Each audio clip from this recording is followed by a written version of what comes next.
I was at a conference one time. Bob Moffat and I were leading a conference of leaders from a particular mission organization, and there were 50, probably 45 or 50 men and women there.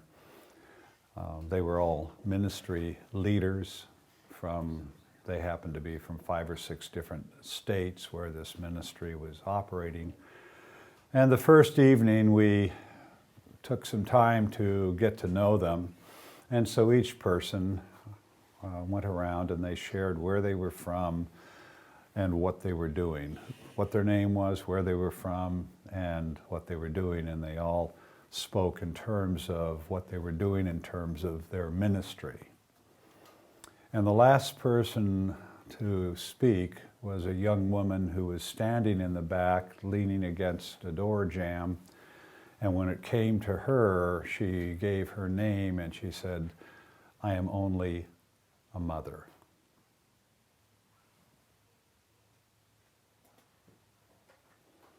And I stopped everything right there. Because this is a mission organization that believes in the family. But what it believes more in is ministry.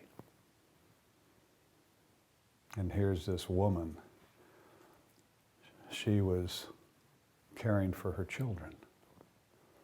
She wasn't in ministry.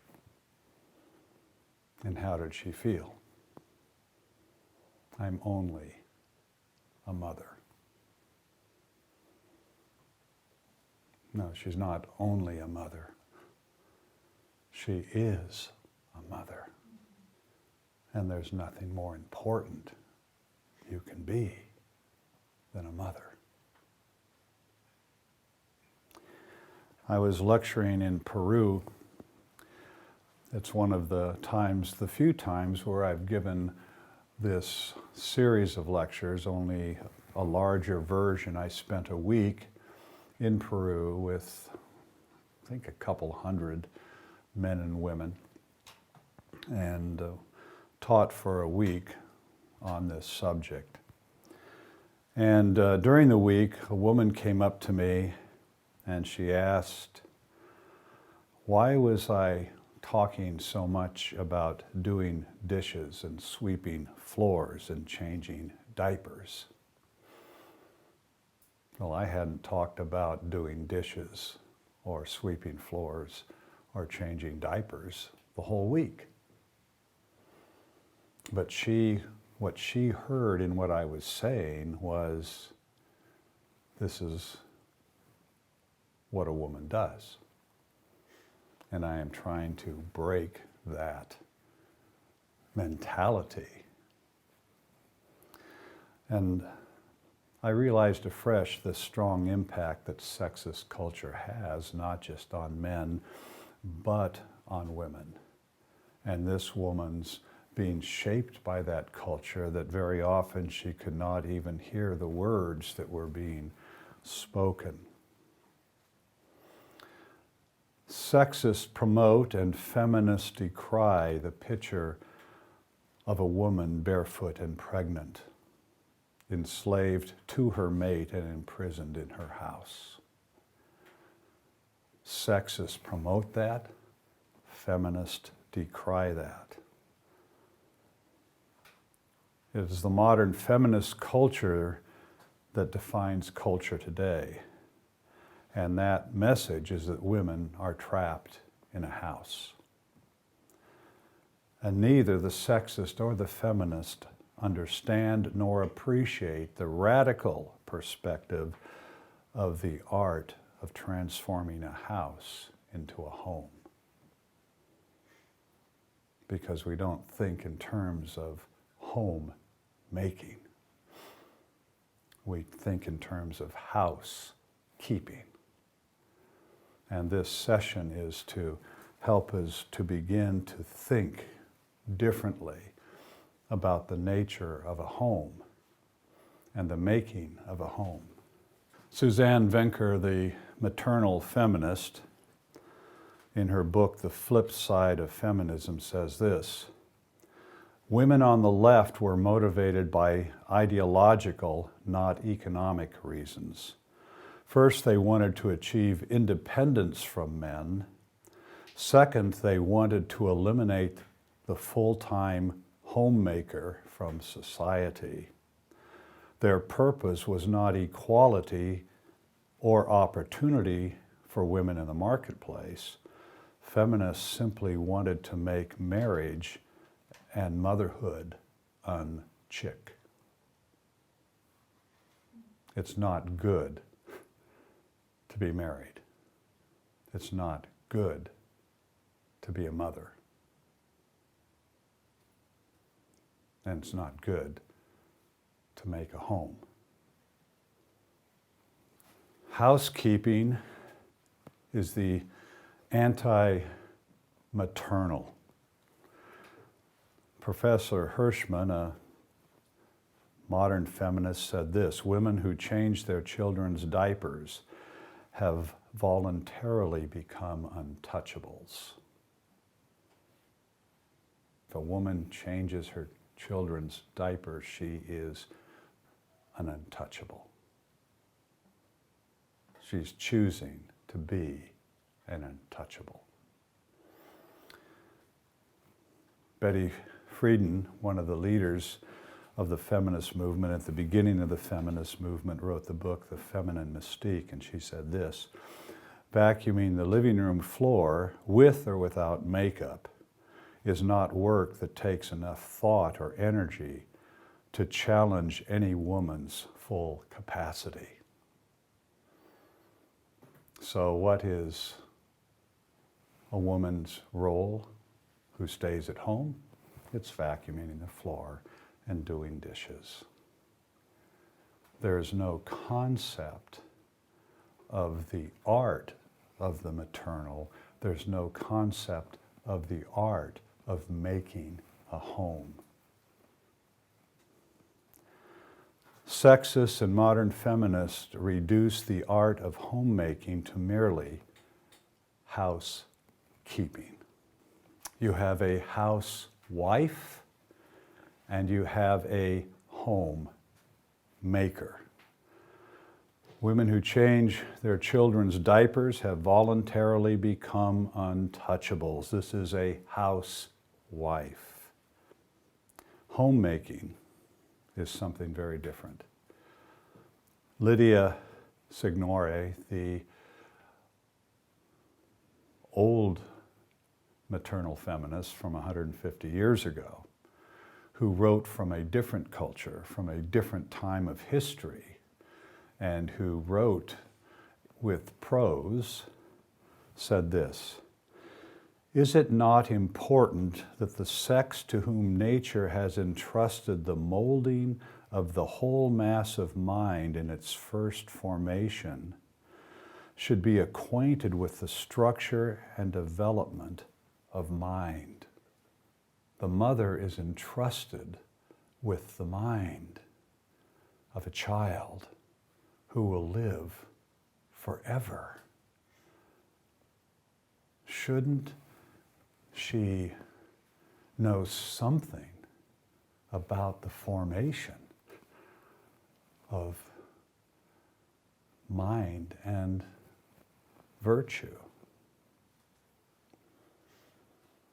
That they who are to nurture the future rulers of a prosperous nation should be able to determine from the broad annals of history the values of just laws and the duty of subordination.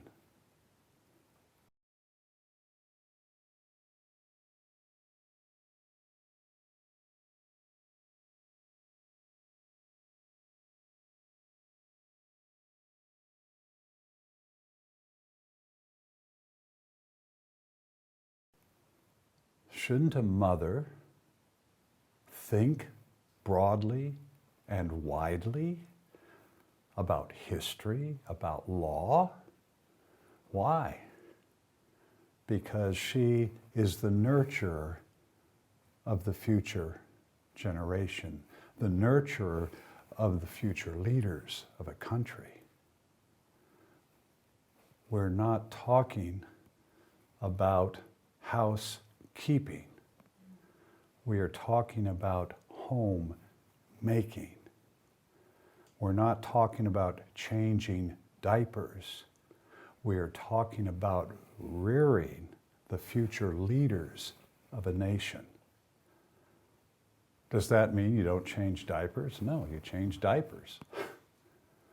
But you don't reduce a mother simply to changing diapers. It is part of what a mother does. And in our house, it was part of what a father did. But you don't reduce something that is profound to something that you deem as untouchable, as worthless. What are some of the skills and virtues required to be the maker of a home? Edith Schaefer wrote a book called The Hidden Art of Homemaking. I don't know how many of you know the name Edith Schaefer. She and her husband, Francis Schaefer, founded L'Abri Fellowship. And they were a remarkable couple. They each contributed greatly to this place where people came from all over the world. They came with their questions. And back in those days, 50 years ago, when I was a young man, the question that was on everybody's mind was, is there any truth? What is true? Unfortunately, in the generation today, that's not a question that a lot of people are asking. They are looking for what's fun, what can make me feel good, what is utilitarian, what works.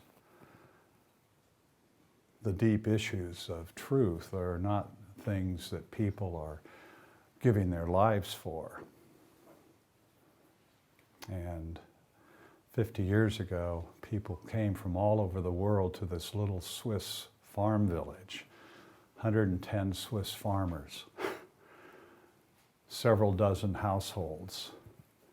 And then there was this group of Christian families, 5 families living in 5 different chalets, brought together as part of L'Abri Fellowship, who opened their homes and created spaces of intellectual hospitality. I had been burned out in seminary because I had a lot of questions that were not welcomed in seminary. I was a social activist. I had a heart for the poor. I thought the church should be engaged with the poor, asking all sorts of questions about justice and compassion. And in the seminary that I was part of, those weren't the kind of questions that they wanted to discuss. So I became very disillusioned. In fact, seminary for me was a cemetery. I died spiritually. Not absolutely died spiritually, but spiritually I was shriveling up. And I needed to take time off. And my wife and I planned a journey to Israel where we spent 5 months studying. And then we hitchhiked through Western Turkey, the churches of the Book of Revelation, and hitchhiked through Greece and Yugoslavia and Italy and up into the Swiss Alps to this little village where there was this group of Christians that Francis and Edith Schaefer had founded. And Francis used to say, we want to give honest answers to honest questions. Come with your questions. Come and sit and talk. There is no question that you should be ashamed of asking. If you've got an honest answer, an honest question, let us talk about it. So he created this space of intellectual hospitality. And Edith Schaefer created a home, not just a house, but she transformed a house into a beautiful home where people were welcomed. We would sit down. Breakfasts were quite simple. They'd last 45 minutes. Lunches would last an hour and a half. Dinners would be 2.5 hours, because it wasn't simply physical fuel for the body. It was a time of conversation, of feeding the soul, fueling the soul, asking questions, answering questions. And when you arrived in a home at L'Abri, you were welcomed into a space, not just into a building. You were welcomed into a space that was a home. It was a space, not just a building. And you can get a sense from this picture. This was a table in L'Abri, a home, a meal. The beauty of it, the simplicity of it. There were always candles on the table. There were always cut, dried flowers from the Swiss hillside, or in the spring and summer they were cut fresh flowers on the table. There was classical music in the background, and there was warm conversation where anybody could bring their questions. We were there, and it was a place of healing for Marilyn and I, because now I could ask my questions and people would take them seriously. And they wouldn't say, if you're a Christian, you shouldn't be dealing with that kind of a question. In fact, maybe that kind of a question indicates you're not a Christian. No. We've been given minds to think. We are to be people who use our minds and ask questions and pursue truth together. And I remember while we were there, each household, you were given, I think it was $2 a day per person for 3 meals. Of course, this was a long time ago, but it wasn't much money. But look at the table. There was beauty, simple beauty, but there was beauty, and the meals were delicious, and they were beautifully presented. While we were there, or after we were there for a while, we had had a previous engagement to go to Vienna, Austria, to another mission organization, and they were smuggling Bibles and Christian literature behind the Iron Curtain, and Marilyn and I were going to drive a van loaded with Bibles and Christian literature into Hungary. And this was in the height of the Cold War. And we spent a couple of days with this mission organization, and having come from L'Abri, what we experienced was quite stark, because they didn't have any money any more than L'Abri had money, and they would eating off of plastic plates, and they took the pots right from the stove and put it on the table, and the food was not attractive and it wasn't healthy, but it was quick. It was more like what are the rations that people have, the Army has, the K rations. You open the can and eat the Spam.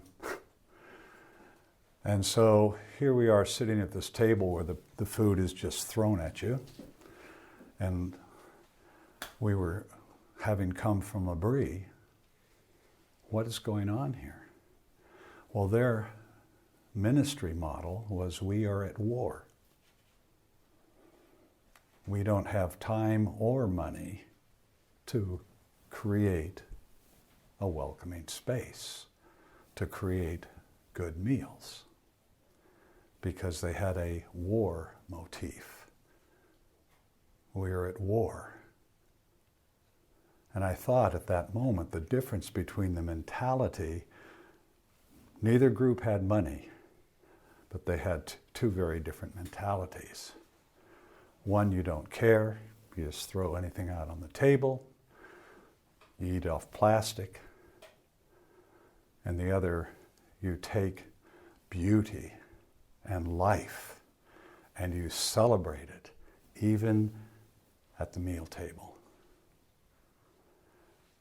And Edith Schaefer wrote this book, The Hidden Art of Homemaking, because homemaking is different than housekeeping. And as Christians who love the God who is beautiful, who love the God that is love and hospitable, how do we manifest His character and His nature in the spaces where we live? Do we simply keep a house, or maybe not even keep a house? Or do we make a home? Those are two very different things. Jordan Peterson, this Canadian psychologist who's become very famous in the last 2 years, and if you want to be intellectually stimulated and challenged, I'd encourage you to go to YouTube and put in the name Jordan Peterson and listen to some of the things that he says. But he wrote a book, and this book has, I don't know if it's sold millions, probably has sold millions, but he has all sorts of young people who are listening to him. They will listen to him debate somebody for 2 or 3 hours, young people, because he is pursuing truth and they are hungry for truth. And he wrote this book, and he said, if you want to figure out who you are, make your bed in the morning. Start by making your bed. Have some order in your life.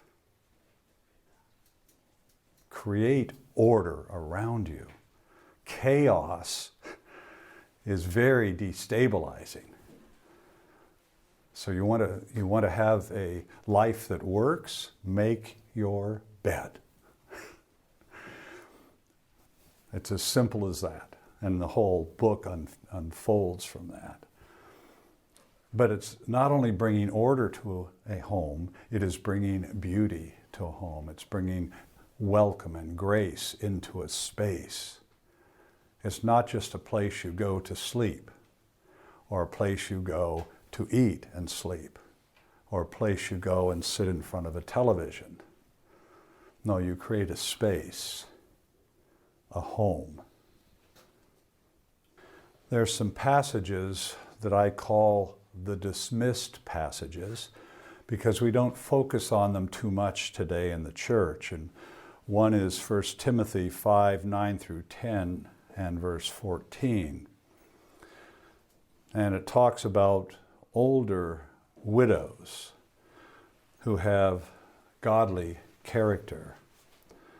And it describes what this woman is like. She is faithful to her husband. She's well known for her good deeds. She brings up children. She shows hospitality. She washes the feet of the saints. She helps those in trouble. And she's devoted to doing good deeds. And younger widows, marry, have children, manage their homes. And the word there, manage your home, and it's oiko, which is the word for house. We talked in this series about economics being rooted in the Greek word oikonomia, house stewardship. This word here means manage the house. Younger women are to manage the house, to govern the house, to turn the space into a place of spirit, a place of welcoming. The word literally means to guide the house, to rule the household, to manage family affairs. The woman is the queen. She is the authority of the house. She is the governor of the house. And this is the picture of the function of a godly woman. And we find this picture expanded in Proverbs 31.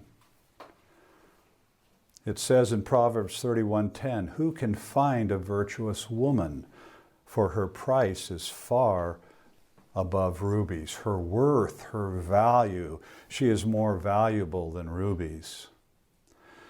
And we can read through Proverbs 31 and see both her virtues and her skills. So the ideal wife, she's a vital part of an extended community.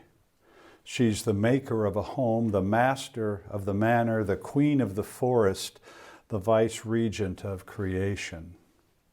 Her virtues are her reputation, her discernment, her work ethic, her entrepreneurship, her profitability, her compassionate nature.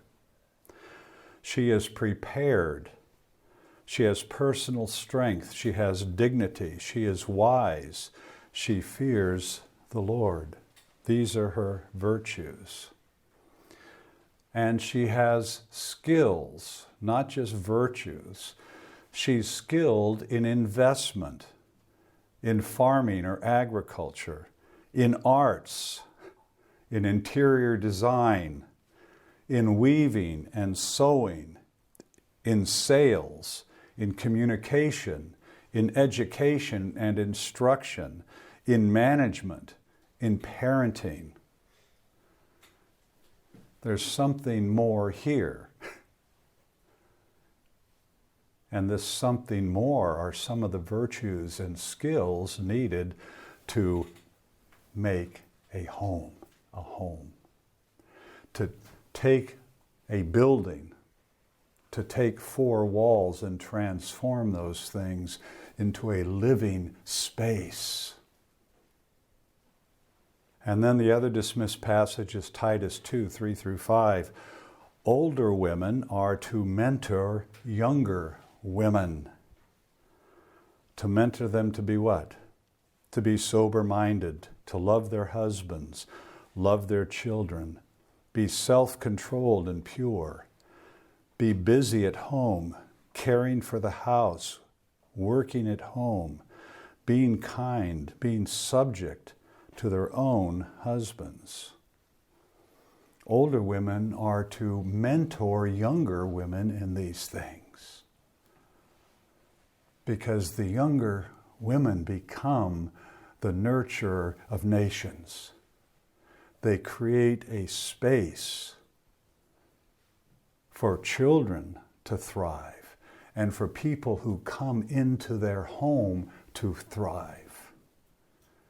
This isn't simply about vacuuming and doing dishes.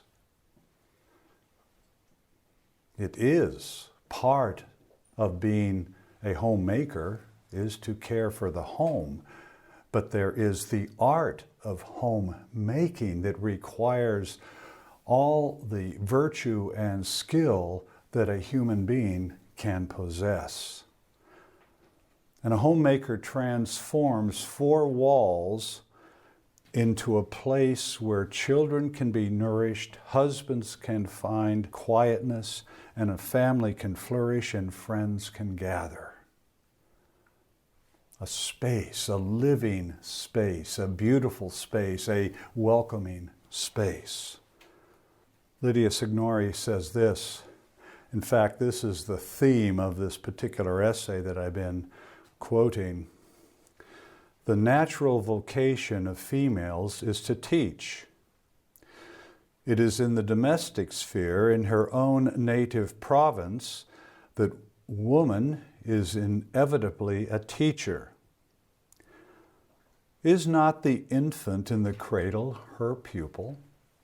Does not her smile give the earliest lesson to the soul? A mother's smile at her baby